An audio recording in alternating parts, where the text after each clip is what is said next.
यह घटना जो मैं कभी नहीं भूल पाऊंगा 2019 में हुई थी। मेरा नाम आरव है। उस दिन ठीक रात के 10 बजे थे और मैं अभी भी अपने घर से मीलों दूर था। मेरी उम्र कम थी, इसलिए मैं अब तक गाड़ी चलाना नहीं सीख पाया था। इसीलिए मुझे अकेले ही पैदल घर लौटना पड़ रहा था। मुझे अजनबियों से और अंधेरे से डर लगता था, इसलिए मेरी बेचैनी लगातार बढ़ती जा रही थी। मैं सड़क पर चल रहा था और अंधेरा होने की वजह से मैंने अपने मोबाइल फोन की टॉर्च ऑन कर ली थी। सड़क पूरी तरह से सुनसान थी और कोई भी आसपास नहीं था, जो मुझे बहुत अजीब लगा क्योंकि आमतौर पर उस सड़क पर हमेशा लोग आते जाते रहते थे। मैंने सोचा कि जितनी जल्दी हो सके घर पहुंच जाऊं। मैं घबराया हुआ था, लेकिन मेरे पास कोई और विकल्प नहीं था। लगभग 1 घंटे तक पैदल चलने के बाद अचानक मैंने एक लड़की की तेज चीख सुनी। मैं वहीं थम गया और मेरा दिल जोर जोर से धड़कने लगा। लगभग 30 सेकंड बाद वही चीख फिर से सुनाई दी, लेकिन इस बार उसमें कुछ और था। ऐसा लग रहा था जैसे किसी को मार दिया जा रहा हो।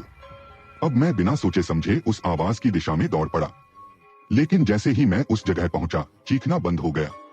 मैं डर से कांप रहा था। तभी मुझे हल्के कदमों की आवाज सुनाई दी।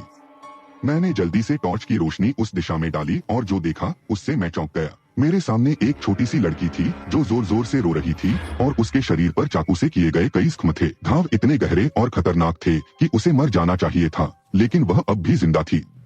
मैंने उससे पूछा क्या हुआ, तो उसने बताया कि उसे एक आदमी ने वॉलमार्ट से अगवा किया था जब वह कुछ पीने गई थी। उसने कहा उस आदमी ने मेरे चेहरे और मुंह को ढक दिया और मुझे कुछ भी होश नहीं रहा। फिर उसने बताया कि जब उसे होश आया तो वह एक वैन में थी जिसमें 3 आदमी बैठे थे। खैर, मैं उसे वैसे ही वहां छोड़ नहीं सकता था। मैंने उसे अपनी पीठ पर उठाया और उसे लेकर अपने घर चला आया। वह इतनी हल्की थी जैसे कई हफ्तों से कुछ खाया ही न हो। जब हम घर पहुंचे तो मेरे माता पिता ने उसके लिए खाना बनाया।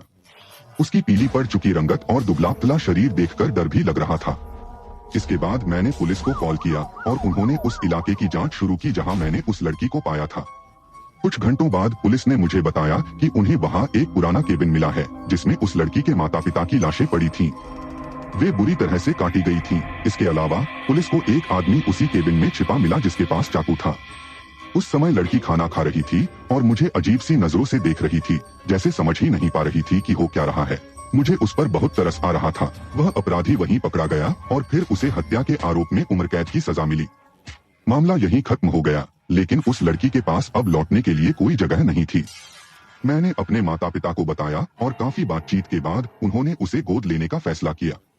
अब मैं 17 साल का हूँ और वह 8 साल की हो चुकी है। आज हम दोनों के बीच एक बहुत ही प्यारा भाई बहन का रिश्ता है। लेकिन आज तक मेरे मन में एक सवाल हमेशा बना रहता है, अगर उस दिन मैं उस चीख की दिशा में ना गया होता तो उस बच्ची का क्या होता।